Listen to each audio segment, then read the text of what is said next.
So today what I have for you? Today I have for you a very beautiful poem Stopping by Woods by Robert Frost. Robert Frost का poem है, PGT में भी syllabus पे है, LT में है। इनकी दो पोयम है, एक तो स्टॉपिंग बाय वुड्स और एक बर्चेस करके। तो अभी हम लोग जो बात करेंगे वो स्टॉपिंग बाय वुड्स को लेकर के बात करेंगे, उसका क्रिटिकल एप्लीकेशन और उसका एक्सप्लेनेशन। तो just let me share this file, PDF file. Good evening, sir. या good evening, I hope it's visible. Uh, yes, sir. Okay, देखिए it's article someone wrote it on blog already. Always I tell you ki nowadays blog writing is going to be very popular, and on every topic you find blog. And the same pattern you find here ki someone has written this article, and this article is about what? This article is about a poem Stopping by Woods on a snowy evening. It's one of the most popular poems of Robert Frost. Robert Frost का बहुत ही popular poem है। And here you find what? Here you find कि this article deals with the stopping by the woods on a snowy evening summary। तो उसका जो पूरा poem, उसका title क्या है? Stopping by the woods on a snowy evening. Already you have read this poem in graduation or in intermediate. Who is the author of the poem? The author of the poem is Robert Frost. The poem was published in 1923. जो poem है सबसे पहले 1923 में publish हुआ था। This question is very important. और किस पे पब्लिश हुआ था? उनका पोएटिक वॉल्यूम, और उस पोएटिक वॉल्यूम का क्या नाम था? New Hampshire. You find the poem publish in 1923 in his poetic volume, and what was the name of the poetic volume? New Hampshire. Now you see here, what you see here, two or three important points.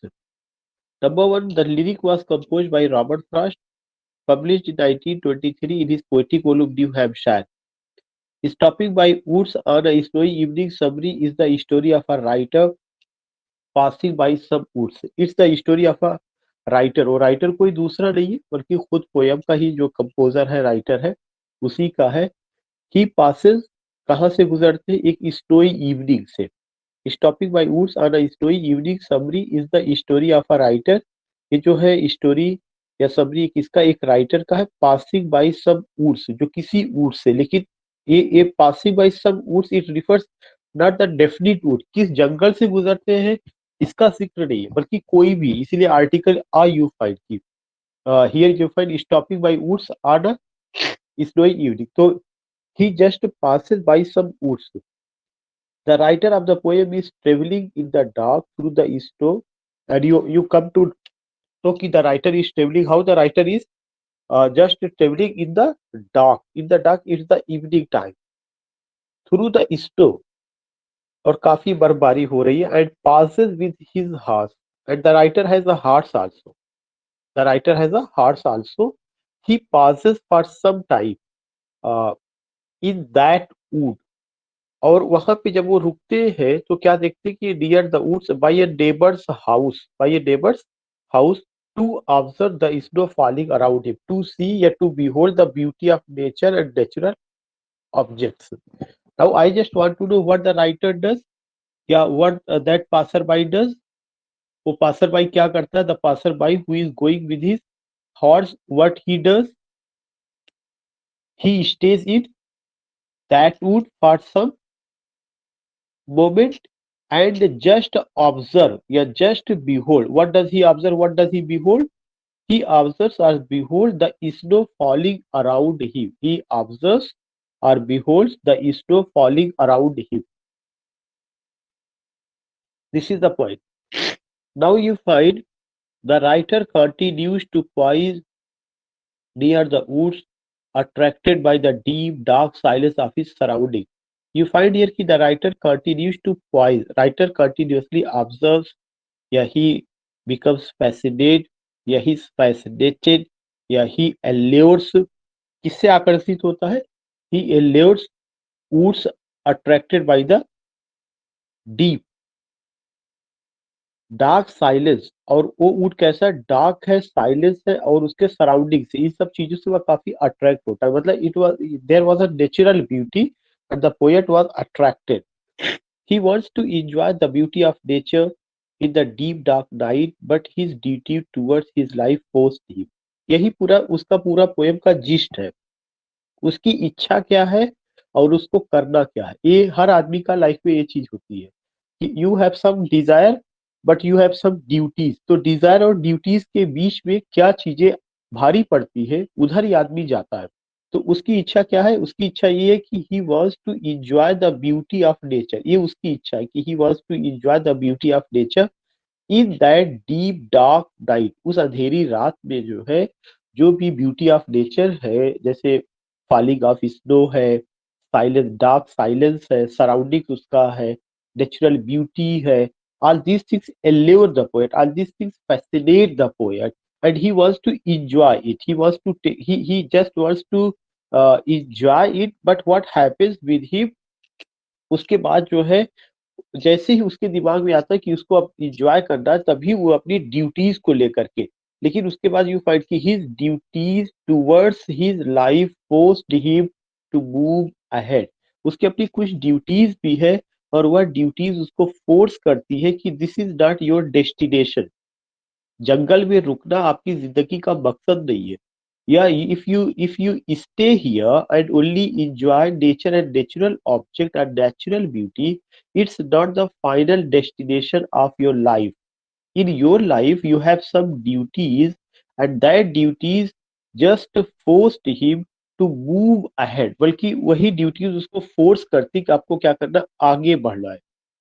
He feels compelled to move ahead. वह मजबूरी में क्या करता है कि आगे बढ़ता है। और कहां पर, इनटू द स्नोई वुड्स, उसी स्नोई वुड्स पे वह क्या करता है, आगे बढ़ता है। Then you find, but already I have done, second page में भी वही आ चुका है। या यू फाइंड कि this article focuses on stopping by woods on a snowy evening poem analysis. It explains, इसमें क्या explain, it explains the stopping by woods on a snowy evening summary in short. The article aim to explain stopping by woods on a snowy evening summary in an easy and systematic way. The poet of stopping by woods on a snowy evening poem stops by some woods on his way one evening. So you find कि ये एक picture है जहाँ पे वो दिखाया गया कि there is a man with the horse and it's the snowy evening. The snow is falling deep and dark. There's silence, and through the wood he passes. He goes through the woods. उसके बाद वहां पे ये दिखाया गया कि जहां पे वह रुकता है, तो the poet knows the owner of the woods. जो पोएट है वह, ऐसा लगता है कि वह जो है इस जंगल के मालिक से परिचित है। द पोएट नोज, ये इतना हिस्सा कोई इंपॉर्टेंट नहीं है, but this image I have taken only to make a clear picture कि how you can understand. Though it's not mine, I have taken it from online sources. And you come to know here, what do you find here कि the poet knows the owner of the woods। poet जो है owner of the woods से काफी ऐसा लगता है परिचित है, वह जानता है कि इस जंगल का मालिक कौन है। and also the place where he lives, और उस जगह से भी वाकिफ है जहाँ पे वह रहता है। I just want to know कि he is for whom, he is for whom, anyone? Honor of woods. Yeah, owner of woods, that it means that कि he knows that the poet knows that the owner of the wood is my neighbor। वो उनका पड़ोसी ही है। तो उस समय जो है जंगल में और कोई नहीं है, केवल यही राहगीर, जो ये राहगीर कोई दूसरा नहीं, पोएट खुद है। उस जंगल से गुजरता है और कहता है कि मैं इस जंगल में रुक करके थोड़े समय के लिए, I want to enjoy nature, natural beauty, falling of the snow. लेकिन ये उसकी डिजायर है। दूसरी तरफ उसकी ड्यूटीज है, and the duties, his duties forced him. Now no, it's not the final destination of your life, you have to go ahead, you have to move ahead. और जब वो जाने लगता है तो कहता है कि perhaps I know whom I know, I know the owner or master of the woods and I also know कि वेयर डज ही लिव, मैं वाकिफ हूँ, किससे वाकिफ हूँ, इस जंगल के मालिक से वाकिफ हूँ, और साथ ही साथ वो कहाँ रहता है इससे भी मैं, तो वो अनभिज्ञता नहीं जाहिर करता है, वो ये बताता है कि I know these thing, these are the part of my life. लेकिन जो ये नेचुरल ब्यूटी है, उस नेचुरल ब्यूटी को वह बहुत अप्रिसिएट करता है। ही इज assured, वह assured है, the poet knows the owner of the woods and also the place where he lives. He is assured that the owner lives in a village. जो owner है वह कहाँ पे रहता है, वह गांव में रहता है। तो नेचर, नेचुरल लाइफ, वर्ड्सवर्थियन स्टाइल, पूरा का पूरा वर्ड्सवर्थियन स्टाइल। पोयम कब लिखी गई है, 1923 में लिखी गई है। लेकिन नेचर को लेकर के, नेचुरल लाइफ को लेकर के, नेचुरल ब्यूटी को लेकर, नेचुरल ऑब्जेक्ट को लेकर के वर्ड्सवर्थ से काफी पहले, इन 16 से not in 18th century, in 19th century you find beautiful poems of William Wordsworth. Lyrical ballad में क्या क्या चीजें आज देखती। Further you find he will not see him stopping here, वो कहते हैं कि जो मालिक है वो अपने घर में होगा, जहाँ पे गांव में उसका घर है, और वो नहीं देख पाएगा कि मैं उसके जंगल में आकर के रुका हुआ हूँ।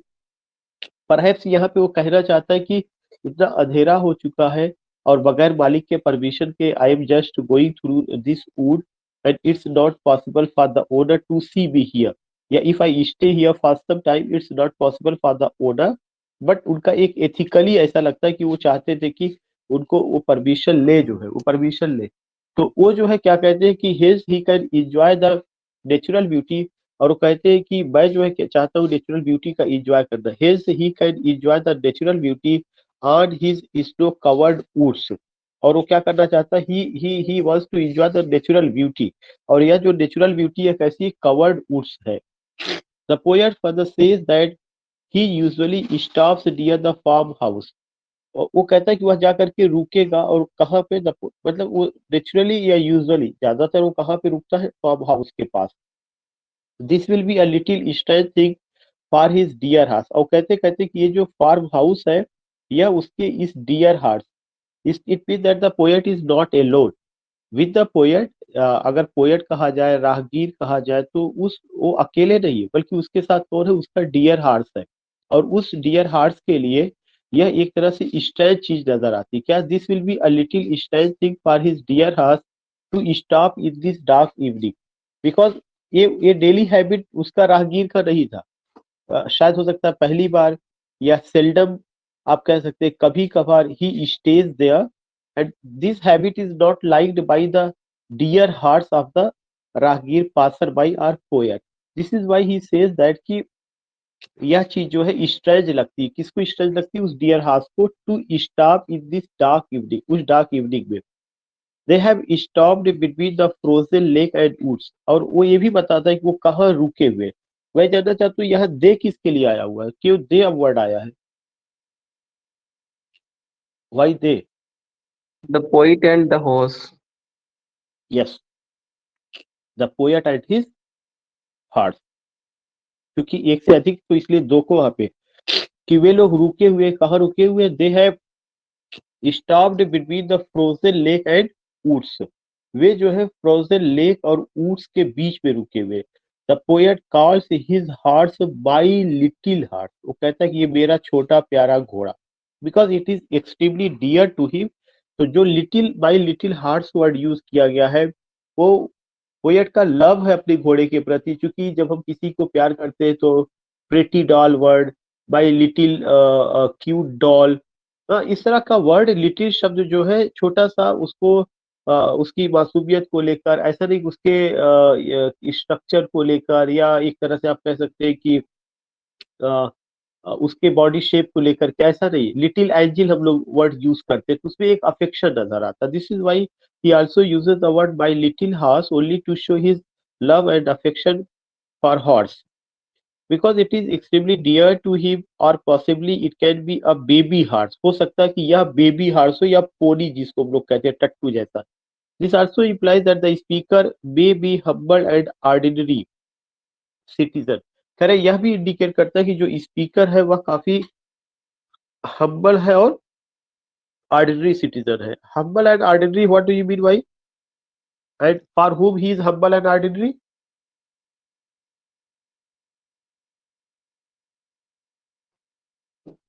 humble and ordinary for who?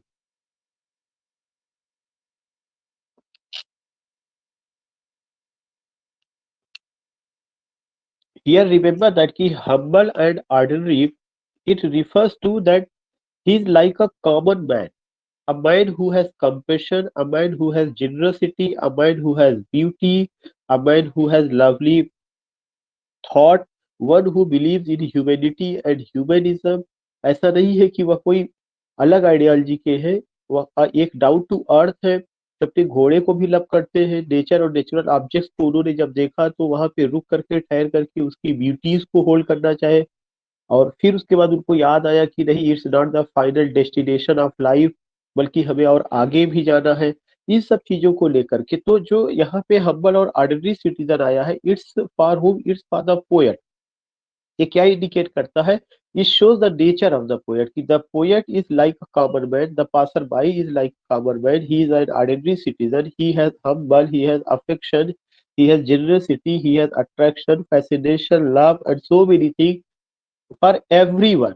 और वह एक ऑर्डिनरी सिटीजन जैसा ही, अलग से नहीं है। And can not afford to buy an upscale heart, शायद उनके पास इतना पैसा नहीं है कि वो कोई बड़ा घोड़ा खरीद सके, जैसा कि वो और लोगों के पास होता है, जो अमीर है या जो पैसे वाले हैं। तो यहाँ पे ये डायरेक्ट वे में मार्क्सिस्ट आइडियोलॉजी भी नजर आती है कि वो जो पोएट है जिसके पास छोटा सा घोड़ा है, जो अपने घोड़े को लव करता है, वह जो है क्या है कि वह इंडिकेट करता है कि ऐसा लगता है he is a common citizen, he is not a man who belongs to aristocratic class, upper class, one who has money, one who can purchase a big horse. इस तरह का वो नहीं है। तो उनका स्टेटस भी कहीं ना कहीं ये साथ इंडिकेट करता है, क्योंकि जो पोयम होता है उसमें एक बहुत बेसिक बात बताई जाती है कि पोयम में कोई भी एक्सप्लेनेशन या मीनिंग क्लेम नहीं किया जा सकता, बस यही है, इसके आगे ऑप्शन नहीं है। उसके आगे भी ऑप्शन हमेशा खुला रहता है। प्लूरैलिटी ऑफ मीनिंग का कॉन्सेप्ट देरेदा का डिकंस्ट्रक्शन में काफी ज्यादा इंपॉर्टेंट है।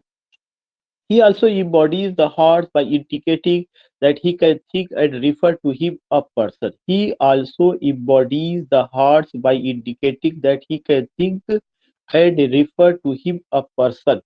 वह उस घोड़े को इतना सम्मान देता है कि उस घोड़े को एक पर्सन के रूप में इंडिकेट करते हैं और कहते हैं कि वह जो है क्या कर सकता है, थिंक कर सकता है। He also embodies the heart by indicating that he can think and refer to him a person. तो इस शोज उनका कितना डाउन टू अर्थ है, कितना अपने घोड़े को लव करते हैं, क्या क्या उनका अपना थॉट है।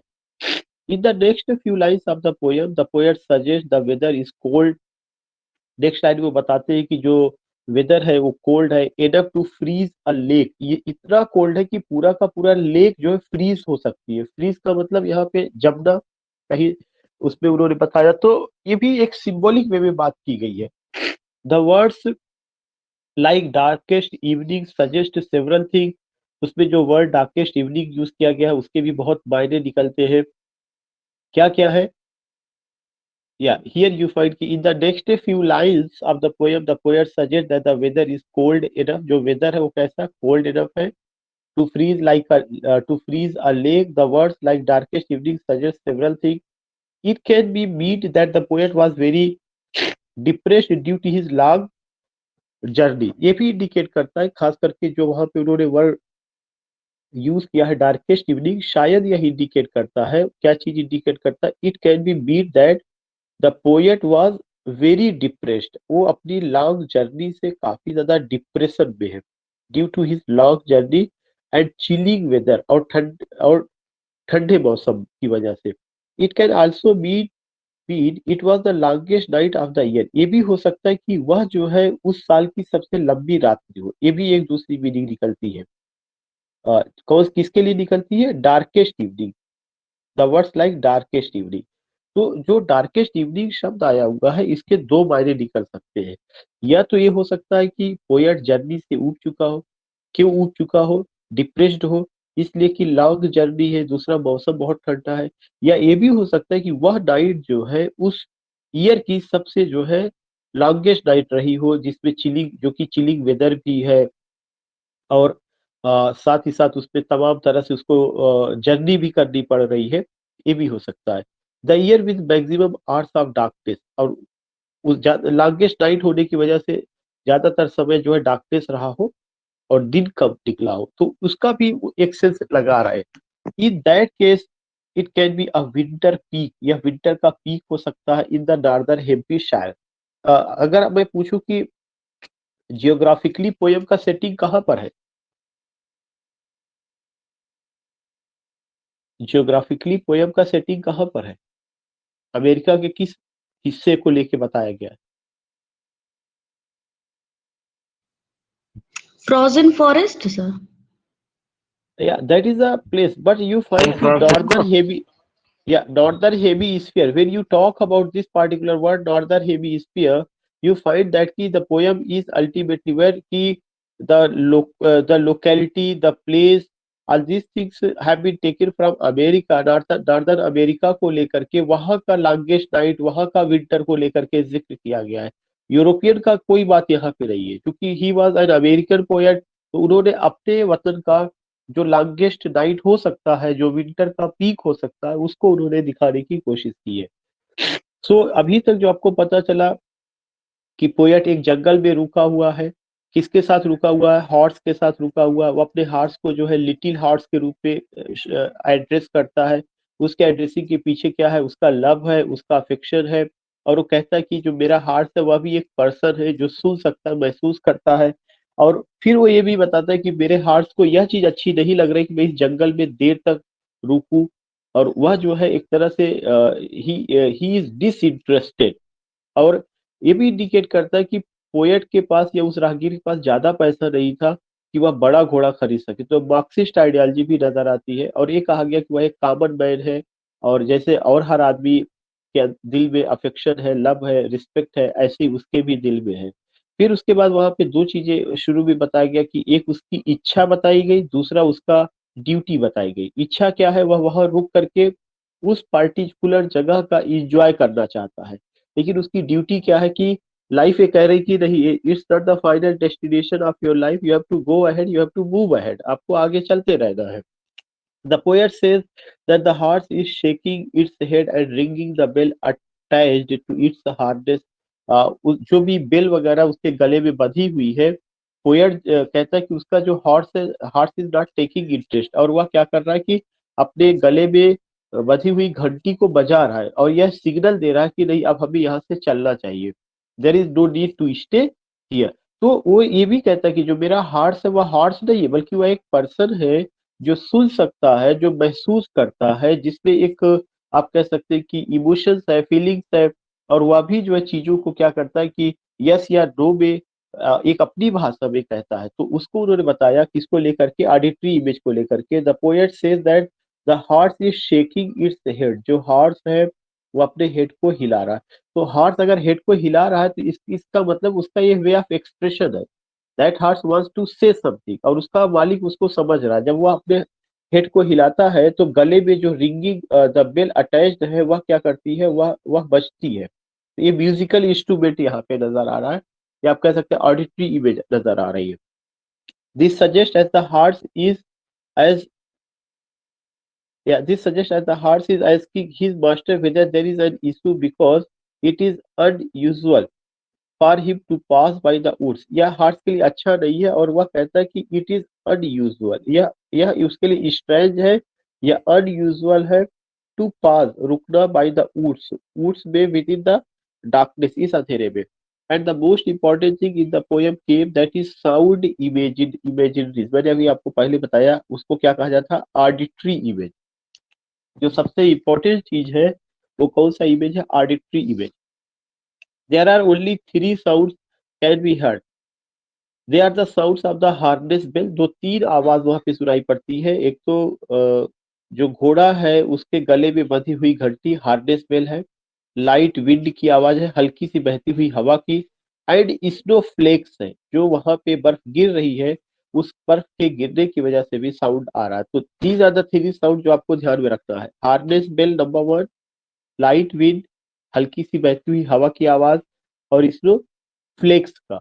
तो ऐसा लगता है कि पोएट में कितना ऑब्जर्वेशन है, कितना सोच निरीक्षण कर रहा है, each and everything he has captured in his camera अगर कहा जाए, या in his memory, and has given his pen to use these beautiful words, hardness, spell, lightweight, and snowflake. These are the points.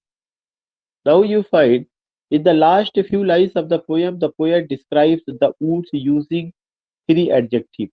Poets क्या कहता है कि कुछ जो है चीजों को यूज करता है, कुछ एडजेक्टिव का यूज करता है। कौन कौन से एडजेक्टिव है? लवली वर्ड है, डार्क वर्ड है, डीप वर्ड है। ये तीनों चीजें किसकी ब्यूटी के लिए यूज की गई है? Only to describe the woods, woods को डिस्क्राइब करने के लिए। This means that the poets are enjoying the scene.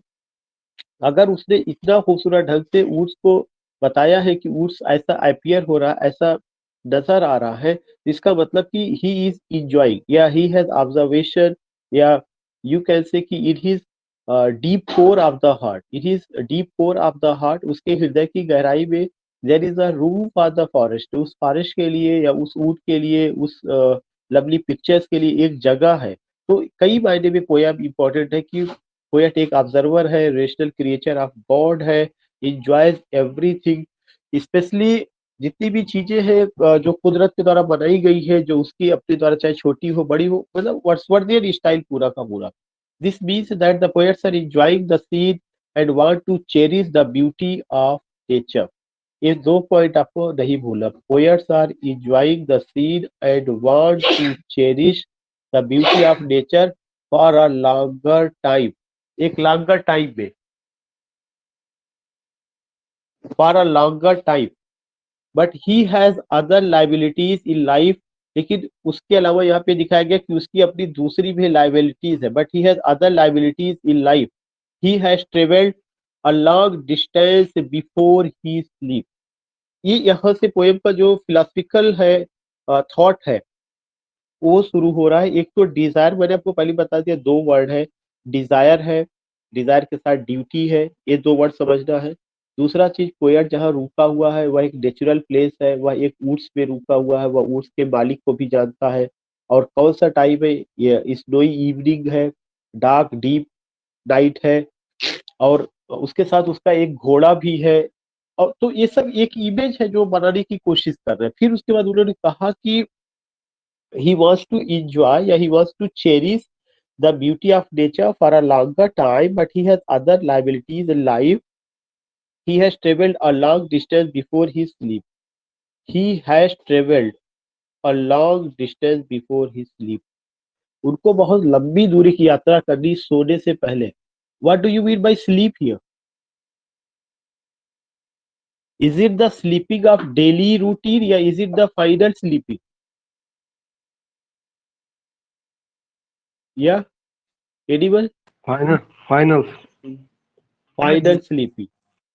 Life का अंत की बात करें, वो कहते हैं कि हमें बहुत अभी जीवन जो भी है उसको पूरा तय करना है बिफोर ही स्लीप्स, सोने से पहले। तो this sleeping is not a sleeping of per day या डेली का, बल्कि यह क्या है कि यह जो है स्लीपिंग ऐसा जो फाइनल स्लीपिंग होगा।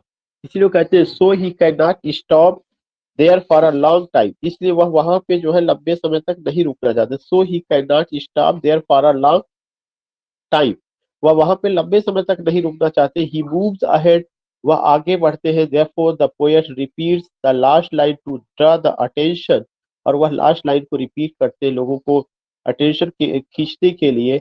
इन the last line he metaphorically refers to sleep as death. Last line में उन्होंने मेटाफोरिकली जो है उसको प्रेजेंट किया है, इसको स्लीप को डेथ से। तो इसका मतलब कि अगर वो स्लीप की बात करते हैं तो वहां पे जो फिगर ऑफ स्पीच है, रूपक अलंकार है, मेटाफर है, जिसको उन्होंने बताया। तो स्लीप पे you find what? Metaphor. The writer says in our life we want to do many things, we want to do many things, enjoy many moments, but due to our responsibilities we have to move on। मैंने कई बार बताया कि ये दो important चीजें हैं कि number one की there is a desire forward, there is a desire to enjoy many things, to many things enjoy many moments। लेकिन दूसरी तरफ क्या है? रिस्पॉन्सिबिलिटीज है, और वह हमें कहती है कि हमें आगे बढ़ते रहना चाहिए। As we have many desire but it is not possible to achieve them in a short span of life. Life has its own plans for us. करें कि हमारी बहुत सारी डिजायर होती है, we want to do this, we want to do that, we want to achieve this, we want to achieve that, लेकिन life का अपना खुद का एक प्लान होता है। लाइफ लाइफ का अपना खुद का मतलब हमारे प्लान के अनुसार लाइफ नहीं चलती, लाइफ का खुद एक प्लान है, उसके अनुसार वो चलती। तो पोएट का विश्वास नेचर में भी, पोएट का विश्वास भाग्य में भी, पोएट का विश्वास एक ऐसी शक्ति में जो पूरी दुनिया को चलाता है शायद उसमें भी है कि we are not the planner, कोई ना कोई और भी है जो हमसे बड़ा प्लानर है। और वो कौन सा प्लानर है? That is the planner of the life, that is the planner of the whole universe, indirectly he was to say. Again, different people have different thoughts. Some critics interpret the words of the poem in a different way. The woods here can also suggest distractions। करें कि शायद जो woods word है यह ये भी suggest करता है डिस्ट्रैक्शन। डिस्ट्रैक्शन का मतलब होता है रास्ते से भटक जाना। And temptation during our journey of life, और शायद यह ये भी इंडिकेट करता है कि हम जो लोग जो है अपनी जब जीवन को की यात्रा पूरी करते हैं तो कभी कभार जो एक तरह से भौतिक सुख होता है उसमें हम लोग जो है उसकी लालच में आ जाते हैं। और जो जीवन का मकसद है कि स्पिरिचुअलिटी होना चाहिए, गुडनेस होना चाहिए, वर्च्यू होना चाहिए, ऑनेस्टी होनी चाहिए, अपलिफ्टिंग ऑफ सोल, हार्ट होना चाहिए, मोरालिटी होना चाहिए, ऑल दीज थिंग, तो हम उससे क्या करते हैं, हम उससे डिस्ट्रैक्ट हो जाते हैं। तो कुछ लोग अपने ढंग से ऊट्स को इस तरह से भी उन्होंने इंडिकेट किया कि ऊट्स एक तरह से भौतिक दुनिया का या मटेरियलिस्टिक वर्ल्ड की चकाचौंध है, और उस चकाचौंध में पोएट कुछ समय के लिए वहां पे क्या करता है, उसको देख करके आकर्षित होता है और डिस्ट्रैक्ट हो जाता है, अपने रास्ते से भटक जाता है। और रियल में रास्ता जिंदगी का क्या है वो ये बताना चाहते हैं कि spiritual journey for which God sent all human on here means here on this earth, you have to believe in me, honesty, goodness, virtue, love, affection, generosity, equality, justice, तमाम जितने भी वर्ड यूज किए जाते हैं ये सब चीजें, तो इस लेवल पे भी इसकी का व्याख्या किया गया है। Again, different people have different thoughts. Some critics interpret the words of the poem in a different way. The words here can also suggest distraction and temptation during our journey of life. Some people believe that the poet wants to say that we should focus on our goals of life। कुछ लोगों का है कि poet केवल एक बात कहना चाहते हैं कि हम लोगों को अपने जीवन के जो गोल है उस पर फोकस करना चाहिए। We must accomplish our duties before we die। ये चीज कि हमें अपने जो है ड्यूटीज को पूरा करना चाहिए मरने से पहले। So we should not spend our valuable time, और इस तरह से हमें अपने जीवन के महत्वपूर्ण समय को यहाँ वहाँ नहीं खर्च करना चाहिए, खास करके लाइफ में डिस्ट्रैक्शन नहीं होना चाहिए। So we should not spend our valuable time on distractions of life.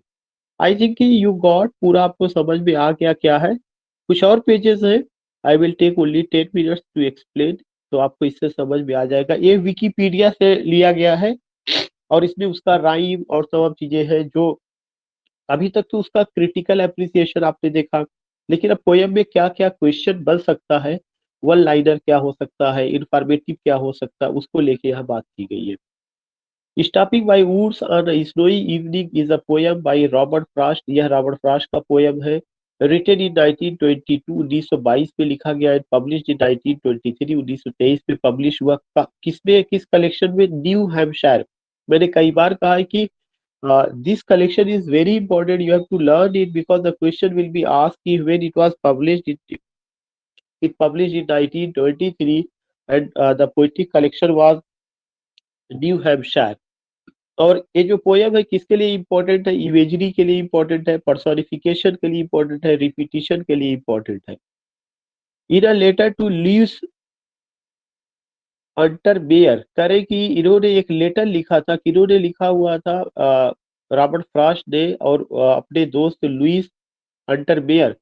Frost ने इस पोयम के बारे में कहा था, Frost called my best bid for remembrance. यह मेरी सबसे बड़ी चीज है या सबसे बेहतरीन चीज है जिसपे मैं चीजों को याद करना चाहता हूँ। रिमेम्बरेंस का my best bid for remembrance, जिसमें नॉस्टैल्जिया है, जो चीजें गुजर चुकी है उन चीजों को याद करने का ये सबसे बेहतरीन सोर्स रहा है। तो you find there are some important information की it's a beautiful lyric composed by Robert Frost, an American poet. It was composed in 1922, published in 1923 in New Hampshire. And here is what you find: imagery, personification, repetition.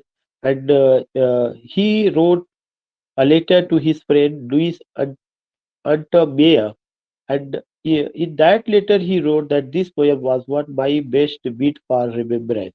Now you find वही same information 1922 में लिखा गया, new Hampshire के poetic collection में publish हुआ। आयाम्बिक tetrameter, ये metre का जरूर ये क्वेश्चन बन सकता है, कौन से मीटर का यूज किया गया है? आयाम्बिक टेट्रामीटर का। राइम स्कीम क्या है? A B C B C D C D D D. तो ये 4 4 8 4 12 4 16 लाइन टोटल पोएम में है, और ये 16 लाइन आपको अलग अलग राइम पैटर्न में है। पहले का 4 लाइन का राइम पैटर्न ए बी, मतलब पहला लाइन, दूसरा लाइन, तीसरा लाइन राइम कर रहा है ना, तीसरा, पहला, दूसरा और चौथा लाइन राइम करता है एक साथ।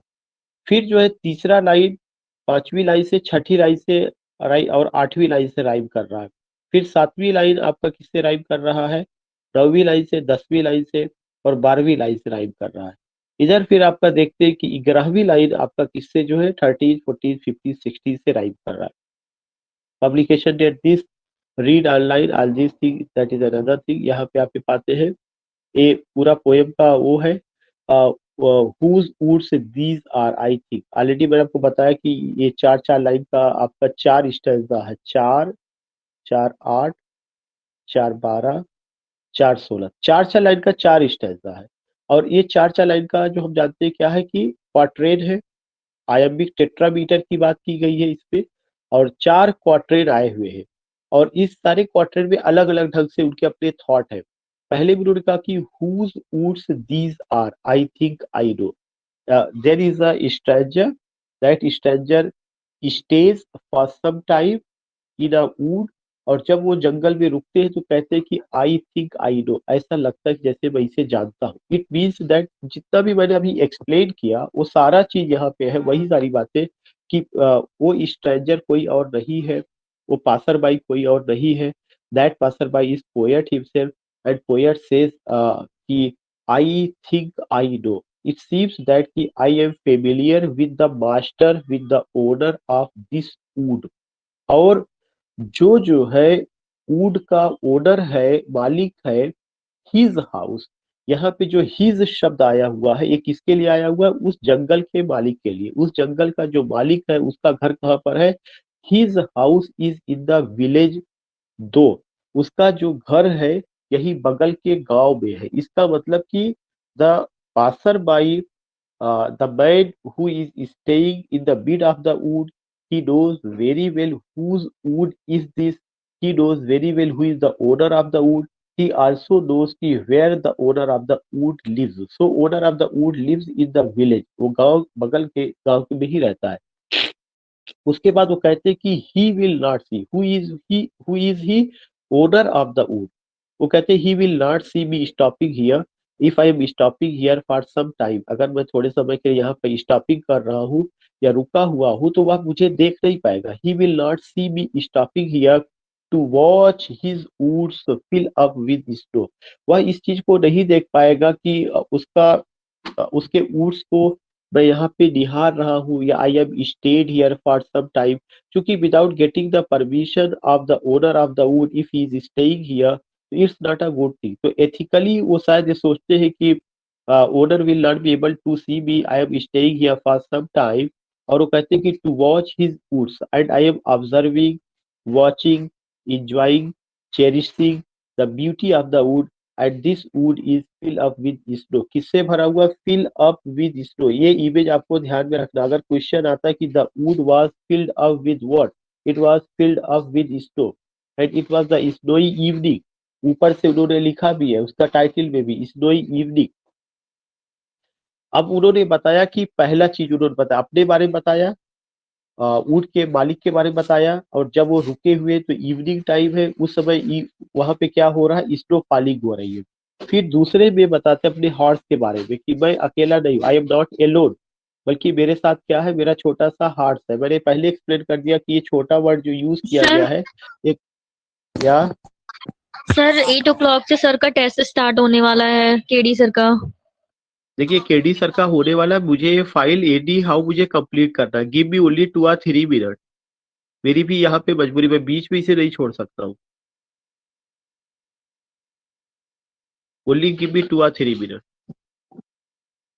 My little horse must think it fair, यानी कि जो मेरा छोटा सा ये हॉर्स है, तो ये जो लिटिल हॉर्स है यह इंडिकेट करता है कि वो उनका अपना लव हॉर्स के प्रति मस्ट थिंक इट क्वियर, कह रहे कि my little horse must think, जो मेरा छोटा सा घोड़ा है, shows his love his affection, वह उसको बहुत क्वियर भरी नजर से, क्वियर का मतलब स्ट्रेंज भरी नजर से देखता है, to stop without a farm house, कि मैं ऐसी जगह पर रुक गया जहाँ पे कोई फार्म हाउस नहीं है, कोई घर नहीं है, कोई ठहरने की जगह नहीं है, between the woods and frozen lake, और जहाँ पे मैं रुका हुआ हूँ एक कौन सी जगह है, वुड्स और फ्रोजन लेक है। वुड्स और फ्रोजन लेक का मतलब कि लेक के बीच में और वुड्स के बीच में मैं रुका हुआ हूँ, between the woods and the frozen lake.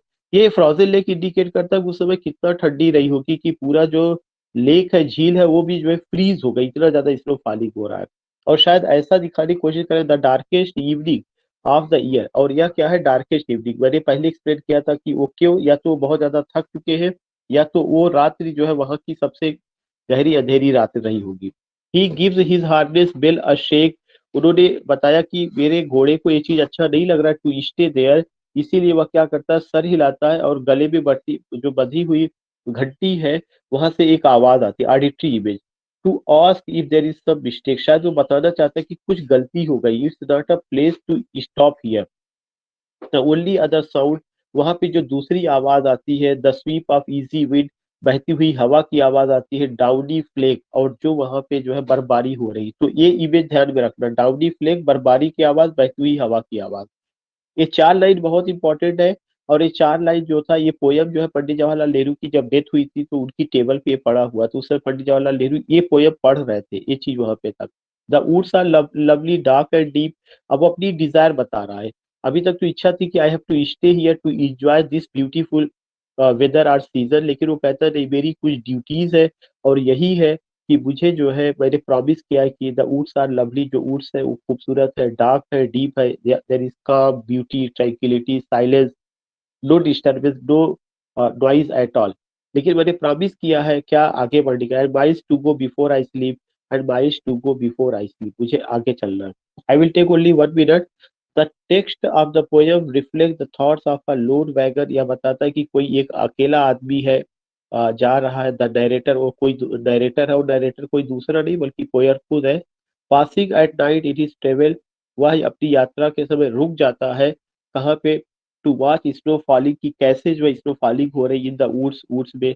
It ends with the reminding himself that despite the loveliness of the view I have promises to keep, वही दो बातें आती है कि एक तो खूबसूरत मंजर है, वह उसका एंजॉय करना चाहता है, लेकिन फिर उसको याद आता है कि इसके अलावा भी जीवन में और कामों से और आगे बढ़ना चाहिए। यू फाइंड ये ओवरव्यू हो चुका है, background, Frost wrote this poem in June 1922 at his house Shaftesbury, ये चीज ध्यान में रखिए कि उन्होंने इस पोएम को शैफ्टेसबरी वर्मोंट में लिखा था। ही हैड बीन अब द इंटायर नाइट राइटिंग, पूरी रात उन्होंने इस पोएम को लिखा था, न्यू हैम्पशायर, और एक इसका हिस्सा बना न्यू हैम्पशायर जो पोएटिक वॉल्यूम है जो 1923 में आता है।